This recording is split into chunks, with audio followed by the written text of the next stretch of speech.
Hey there, welcome to the garage, or welcome to I-40 West, as it were. I'm on my way out of town this weekend from Tennessee over to Arkansas. Going to visit with some family, visit with some old friends, and one of those friends has a YouTube channel way up in North Arkansas. So I'm going to make a side trip up there and see what he's got going on. He's working on a lot of cool build projects, and thought I'd bring y'all along for the ride. So here we go, enjoy.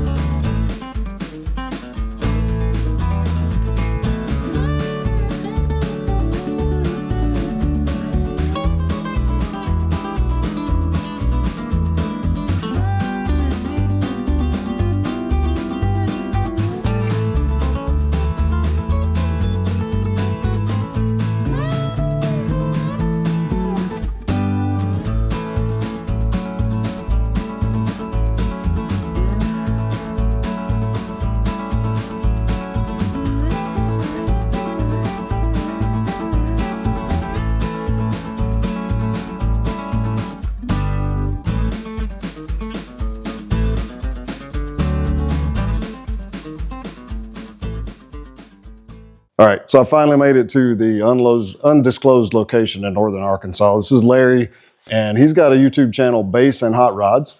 So he's going to leave a comment in this video, so you'll have an easy link to go. You should really check out his video.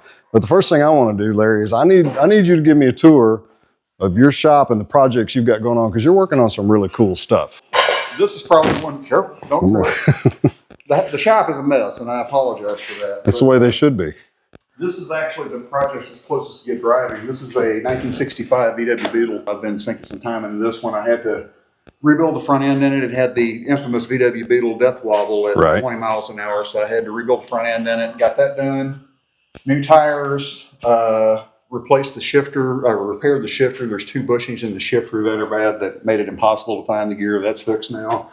And it is to the point now where it's drivable. I just got to get a front end alignment on it. This was originally, I thought that, or maybe I misunderstood that you bought this car for one of your daughters first, but now you've changed. No, my wife has decided she wants it. Dude, that fires right up. It's real solid. Yeah, that is awesome. I don't even think my truck starts that easy. Yeah, my truck certainly doesn't either. All right, let's move on to my favorite. I got to be honest, the 32, right? 32? Yeah, this is a 1932 three-window. This is actually a fiberglass car because a rust bucket three-window body is upward of $25,000 now, and I'm not wealthy. So we decided to go with a kit. The reason I got this one, this is for my oldest daughter who's about to turn 30 years old. Can't believe she's that old. She and I grew up in this culture with my father. And my dad had 32 Fords from the day I was born. And my daughter wanted a 32 to continue the tradition. So I'm building this one for her.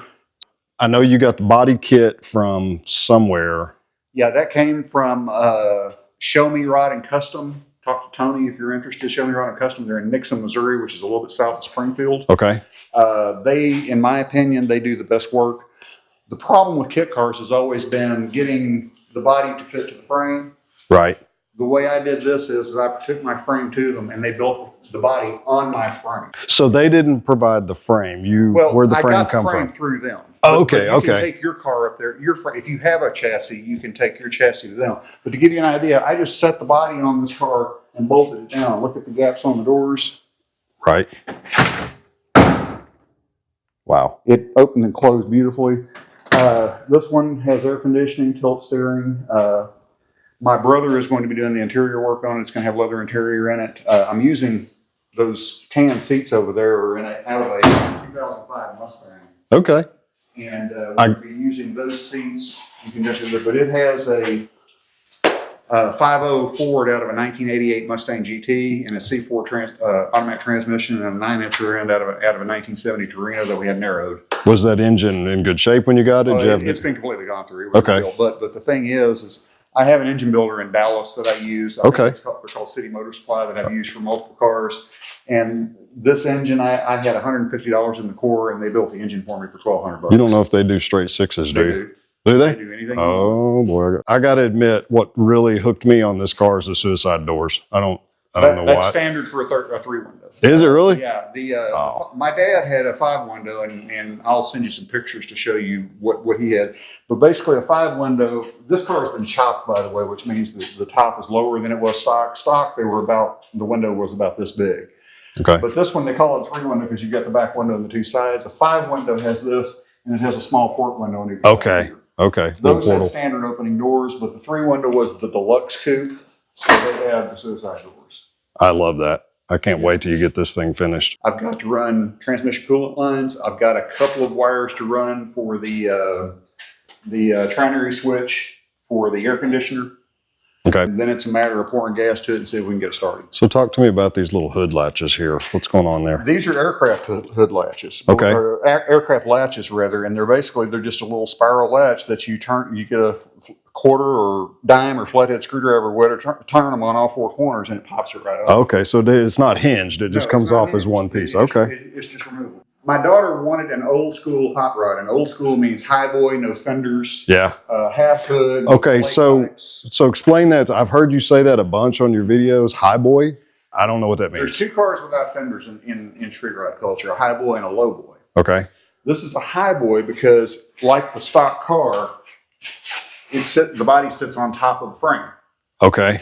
A low boy is what is called channeled. What you do with that is you cut the subfloor out of the body and you stretch the body apart, and it goes over the frame. Okay. Thereby lowering the entire car. I get it. So that's a low boy. This is a high boy because it sits high on the frame. Okay. I get it. That's been baffling me, and I've been meaning to ask you, and I just never have. It was the lowrider before lowriders. Exactly right. All right. So we're going to save that. Okay. This is the career. I know I'm excited about that. So talk to me about the Shelby Cobra. So this is also a kit. Yeah, this is the Hurricane Cobra is who manufactured this. Hurricane sold 2 months after I ordered this kit. So it was the last one that came. The last one out of the Iowa facility. They were originally out of Iowa. They moved to Indiana for a while, and they've since been bought by a company in Arizona. So they've moved to Arizona at this point. To be honest with you, I wished I'd bought one when they were coming to Arizona, because this is a 427 body, and they're now making a 289 body, which is a completely different body than this is. And I actually like the 289 body better. So what's the difference between the 427 and the 289? 427 has the big flares. You see the bulging hips on it and everything else. Yep. And the front there too. A 289 Cobra is called a slab side because the sides are basically flat. Oh, okay. And the 289 was the original Cobra. In 1962, when Carroll Shelby bartered the deal with AC Bristol in England to put Ford engines in them, when he brought them over, the 289 Cobra was the first one. Okay. They were very successful in racing, and he wanted to up the ante and put a 427 in one, so they had to completely redesign the car. Okay. I got to admit, I kind of like the 427 body myself. I do, but this one, to each his own, I'm right? doing body work on, and as soon as I get the body work done on it, we're going to paint. This is going to be a beautiful car. It's getting there. It runs. I'm doing something experimental with it. I put a Electrock ProFlow electronic fuel injection system in it. Okay. And I'm kind of a moron where that is concerned, and I'm having some tuning issues with it. So it runs, but it doesn't run well right now. I've already fouled a set of plugs on it, and changing plugs on this thing is a major pain. So I'm waiting on a guy to get with me that can help me tune it. Yeah. Okay. Before I go too far with it. We're at the bodywork stage on this one right now. The valve covers say 427 Cobra, but it's not. What this is it's based on a 351 Windsor. Okay. But it has been stroked. It's actually been stroked 393 cubic inches. It's a stroker engine. Okay. The engine I purchased it from Summit. It's got. Did you? I've wondered about getting engines from Summit. Yeah, it's got dart heads on it, and I've got the dyno sheet on it somewhere. It dynoed at 450 horsepower. Okay. And when you consider that, and this car has a curb weight of about 2,300 pounds. It's going to be kind of scary. Yeah, it's a rocket. And it's got the new Tramic TKX 5-speed transmission in it. Okay. Ford 9-inch with 350 to 1 gears, and it's a good car. I've had it sidelined doing some other things, but I'm about to get back on it and do the body work on it. The body on this one, as most kit cars, it's not nearly as substantial as the body on the 32. But the thing is, there's a key difference between the 32 and this. The substantial part of the structure on the 32 is the body. Right. Okay. Whereas this is kind of a dressing that goes over the frame. Got it. You can drive these in what is called go-kart mode and just drive the frame without the body. I mean, it's a self-sustained. You got to do that at least body once. Just dressed what, go-kart? Yeah, you got to do it. Yeah, but the body is not part of the structure on it, so as a result, they tend to be a lot rougher, and you have to do a lot more body work to shape. I get it. You guys really should check out some of the work that Larry's done over the last couple of years on these. All right, so talk to me about this 66, right? Brian, you and I have known each other since we were kids, and you remember the first car I ever had. I do. Was a 66 Mustang. I do. I remember you having to tap on the gas gauge to get it to function correctly. But I drove that car all through high school, all through college. I refurbished it, built it completely back to brand new to the way it was when I first started driving in high school, and I got divorced. And you know what happens when you get divorced. Right. I'm not getting that car back because when I sold it, it went to Oslo. Yes, Norway. Oh, it's in Norway. It's in Norway, so I'm not getting that car back. I found this one. If you've priced Mustangs, they have gotten completely ridiculous in price. They have, I have, and yes, they have. And I found this coupe. This is a 66 coupe. It's a C code, which means it was originally a 289 two-barrel. Okay. Which my car was a C code. Yep. And it had some rust in it, but the rust in it was confined to the cowl. I've been, let me see if I can pick this off here. I've been doing the work on the cowl to cut that out. And this is the replacement panels that I've got. I've still got a lot of work to do to get it fit. But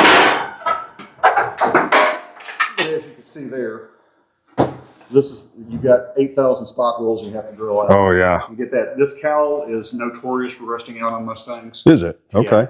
I didn't know that. In fact, my car that I had for many years had a leak on that side. It was due to, what it is they've got a little top hat thing here. The drain holes get plugged by debris over years because it comes in through these grates. Yeah. Water piles up around the top hats and rusts out. It needs new floors, which if you look over there, I've got brand new floor pans right behind me. Oh, yeah.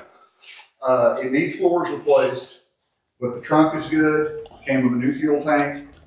The frame rails are completely solid. Oh, perfect. So the part that matters structurally is good. And I paid $750 for the car. Oh my gosh. That is the original 289 C-code engine that came in the car. So this is a numbers matching block Yes. that goes with this I'm car. going to be taking it to City Motor Supply in Dallas pretty soon and have them rebuild it. I found out this car is kind of an unusual color. It's called Saturn gray, I think, or Saturn gold, I think, or something like that. It's a lime green color.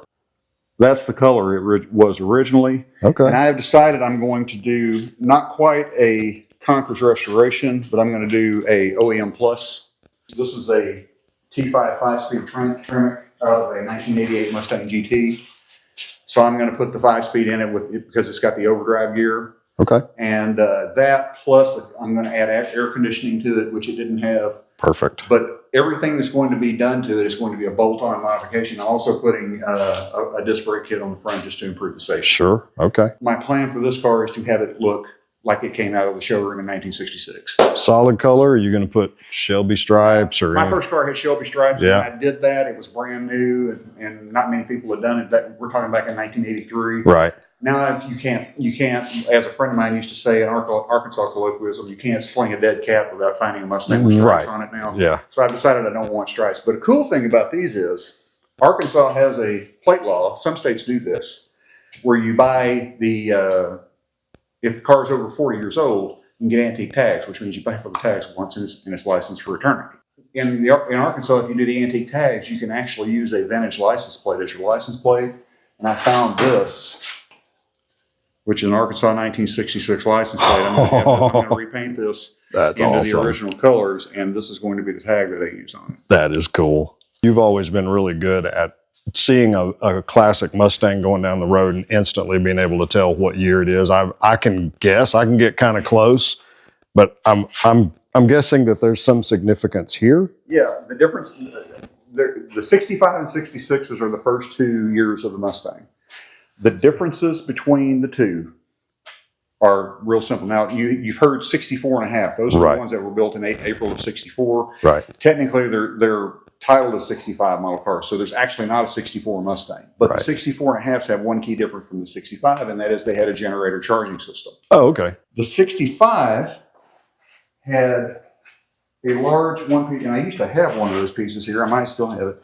65 had one big chrome piece that just basically ran down right here. Okay. So this with the three parts that come forward, that's indicative of 66. Okay. 65 had a honeycomb grill, and somewhere up here I've got a grill where you can see it right here. Right. 66 has bars, whereas the 65 had a honeycomb grill. 65 had the pony in the grill with the bars going vertical and horizontal. Yeah. The 66 just has the horse and corral. Okay. The dash is different. The speedometer is different. The gauge cluster is different. But other than that, there's not that much of a difference. I've built probably 10 Mustangs in my life. Every single one of them, this area is rusted out. This is where the battery sits. Oh, yeah. That's always rusted out. It's solid in this car. Well, dude, you got a lot going on. This is cool. The good thing is, I'll give you some credit here. You have a lot of projects. You're out of room, so you can't add any more. Oh, I can add more. I can make room.